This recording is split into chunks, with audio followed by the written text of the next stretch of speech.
Hey there! In this video I'm going to build a kitchen in the greenhouse. This kitchen will make processing harvests, doing workshops and spending time in the garden a lot more comfortable and efficient. And as building furniture has always been a passion of mine, I couldn't wait to start. Building a kitchen is quite complex. I spent a lot of time marking and measuring.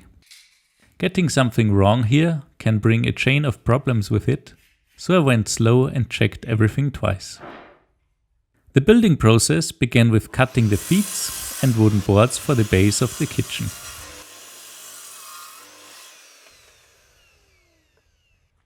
The wood I am using for the interior of the cabinets is spruce.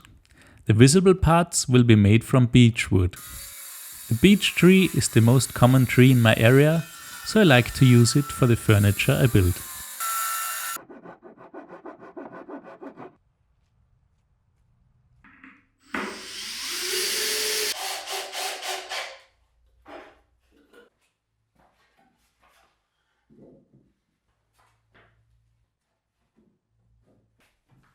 I had to make some small adjustments to the base parts to make them fit.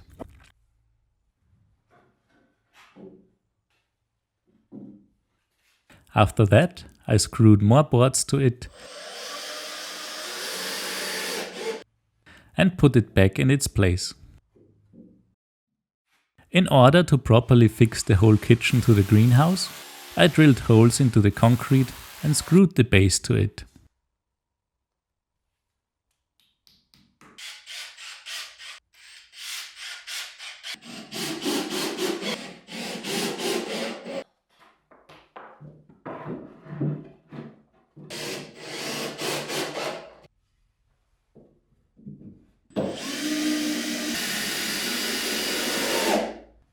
Once that was done, I started with the cabinets.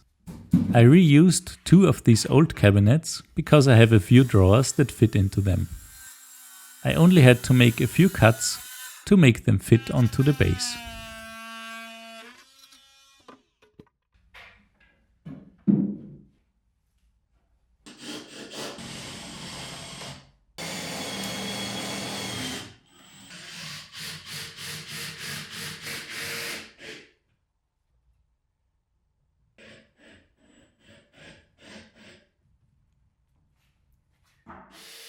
I want to have as much storage space as possible, so I used all of the space in the corner.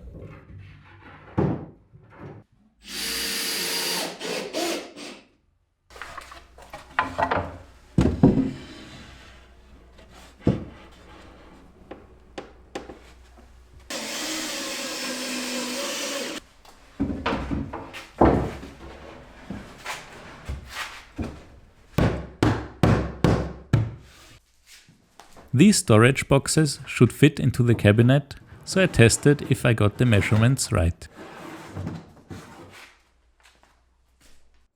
The next cabinet I built was the one that will house the sink.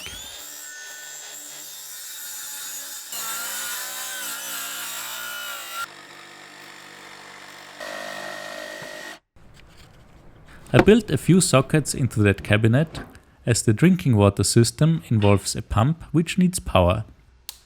The refrigerator will also get its power from there, as its position will be right next to it in the big opening here. The U-shaped kitchen ends here with some open and rounded shelves.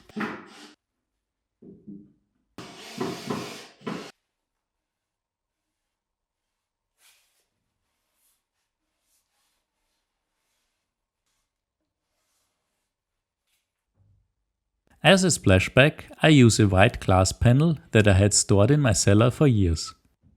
It once belonged to a big closet, and now I finally found a use for it.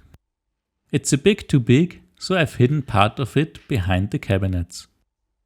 The next step was to build the countertop. I already oiled all the slabs in autumn with 2 coats of linseed oil, because doing that in winter would have been difficult. The countertop consists of 3 different parts. The first part here follows the round shape of the cabinet underneath.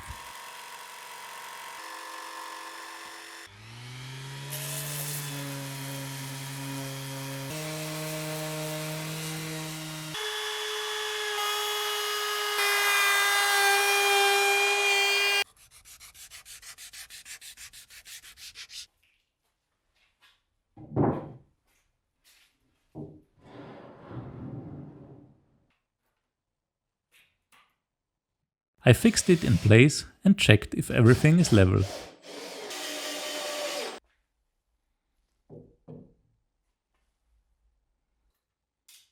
Then I made the second part.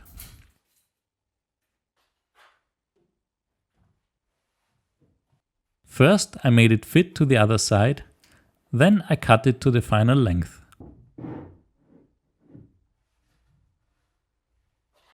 As I still do not yet own a track saw, I also have to make this difficult cut freehanded. Luckily all went well and I was pleased with the result I got.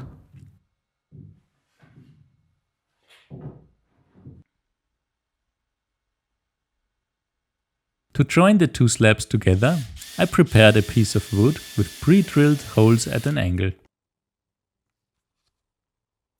Then I prepared the joint by applying a type of silicone to the top and some wood glue to the rest of the joint.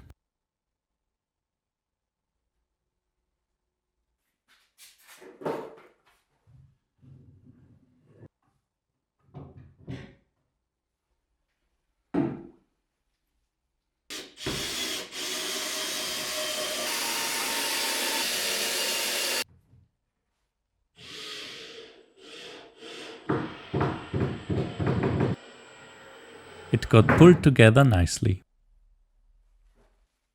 I cleaned everything and then repeated this process for the second joint.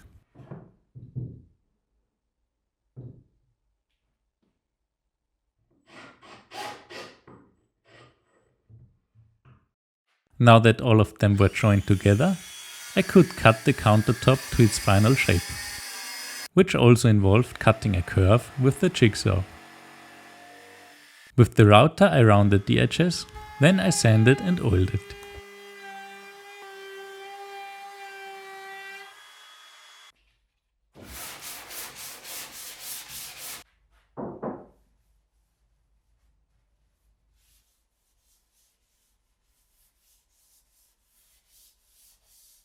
I continued with mounting a panel to the side of the kitchen.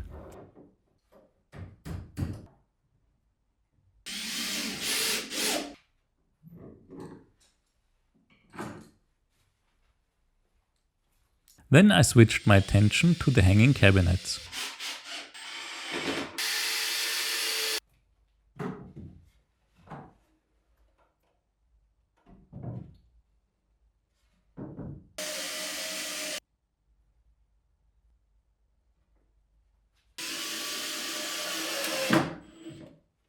As I mentioned in the beginning, I built most of my furniture from beechwood. So I got lots of offcuts and unused pieces in my wood storage, which is great because I do not have to buy and oil new wood. One downside is that some parts have warped slightly during storage. This means that sometimes I need a bit more force to make them fit.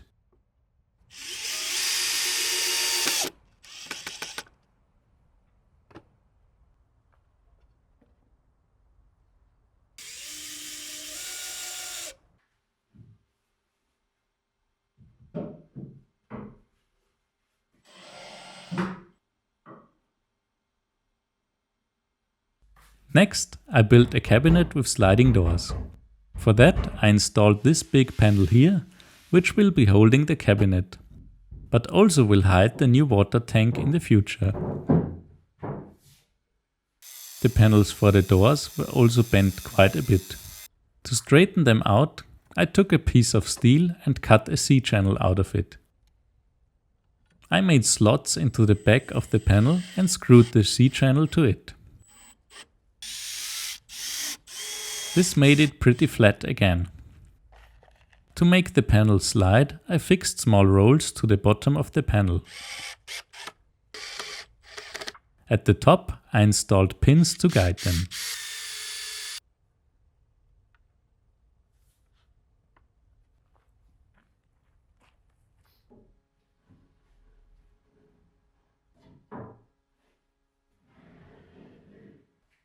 The doors turned out great and roll smooth from side to side.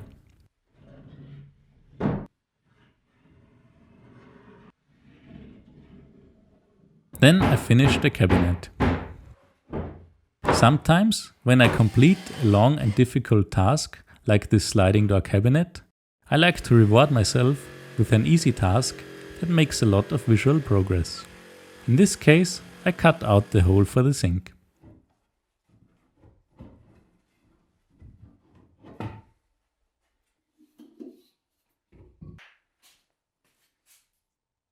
The next step was to install the drawers. This is probably my least favorite task in building furniture, as the positions one has to work in are often very uncomfortable.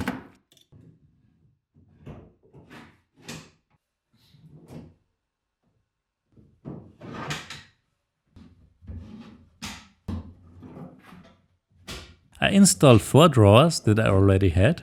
The other 4 drawers I had to build from scratch. I screwed the parts together,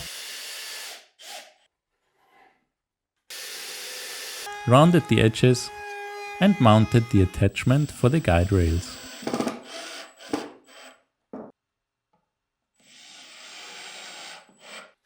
Then I installed them in the cabinets.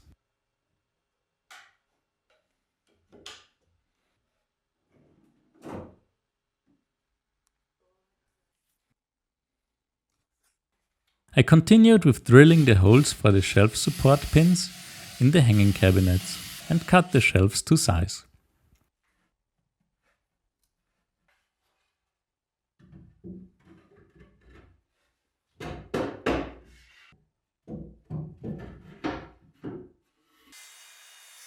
Then I made the cabinet fronts.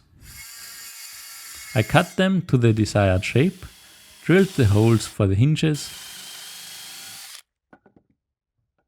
and mounted some pieces of wood that prevent the panels from warping and twisting.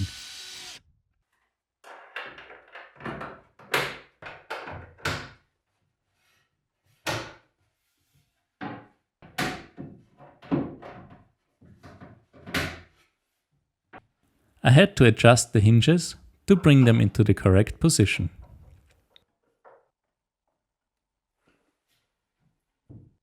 It really started to look like a kitchen at this point. The front panels for the drawers were next. I clamped the first front panel to the drawer and screwed it on from the inside.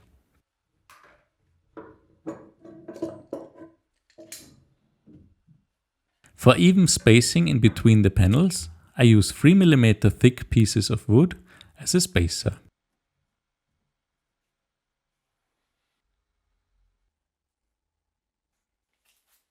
Hanging the door for the corner cabinet was a lot trickier than I thought, but I made it work after a while. A few more pieces followed and all the cabinets were finally closed.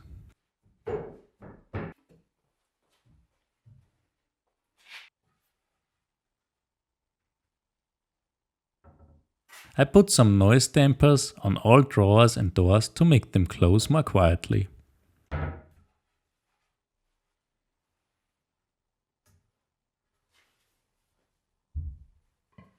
Once that was done, I installed the last missing pieces for the base, and then continued with installing the refrigerator.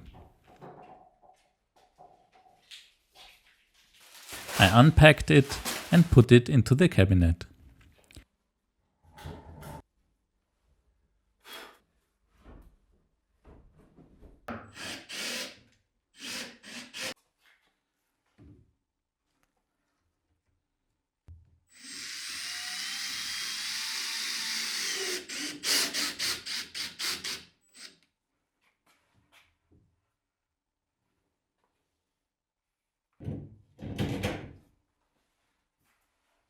Before I continued with the last few remaining steps of the build, I applied the final coat of oil to the whole kitchen.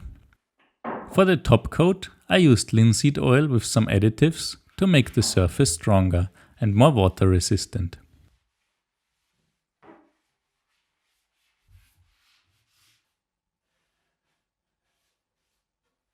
While the oil dried, I made the handles. After I had decided on the design, I started to make 15 pieces of it.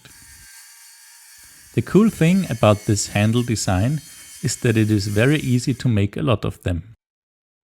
I first cut the profile into one long piece of wood and then cut this into smaller pieces.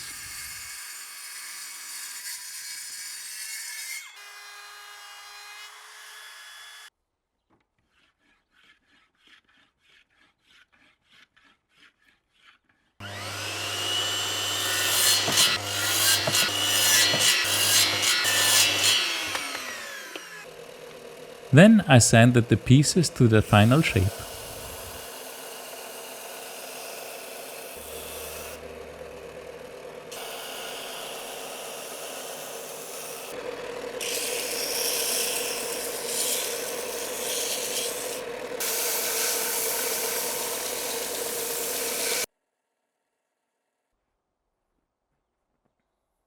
To install them, I put some threaded inserts into the back of the handles.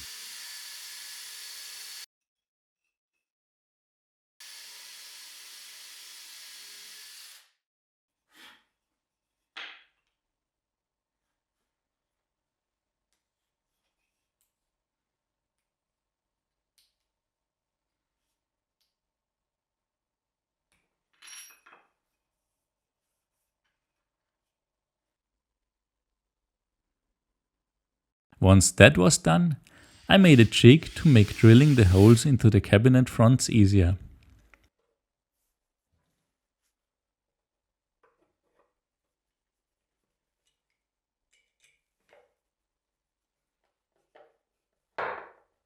It felt really good to open the drawer with this type of handle.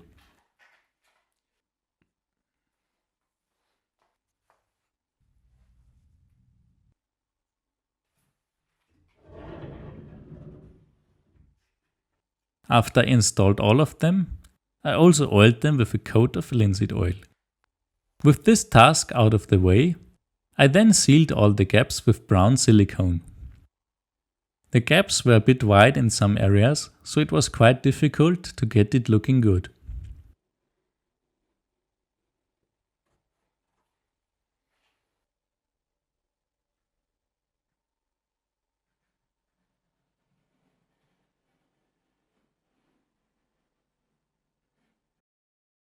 Then, after about 60 hours of work on this kitchen, I arrived at the last two steps, which was installing the tap and the sink. The tap I use has a switch integrated that once the lever is opened, it will start the pump in the water tank. But as I need to wait until spring arrives to be able to connect all of the drinking water system, I will first build new tables and benches for the greenhouse, which will be covered in the next video.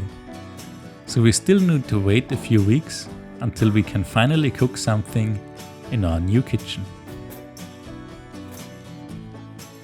I hope you enjoyed watching me build this kitchen as much as I enjoyed building it. And as always, please consider giving the video a like and subscribing to the channel. I'd very much appreciate it. Thanks for watching and see you next time.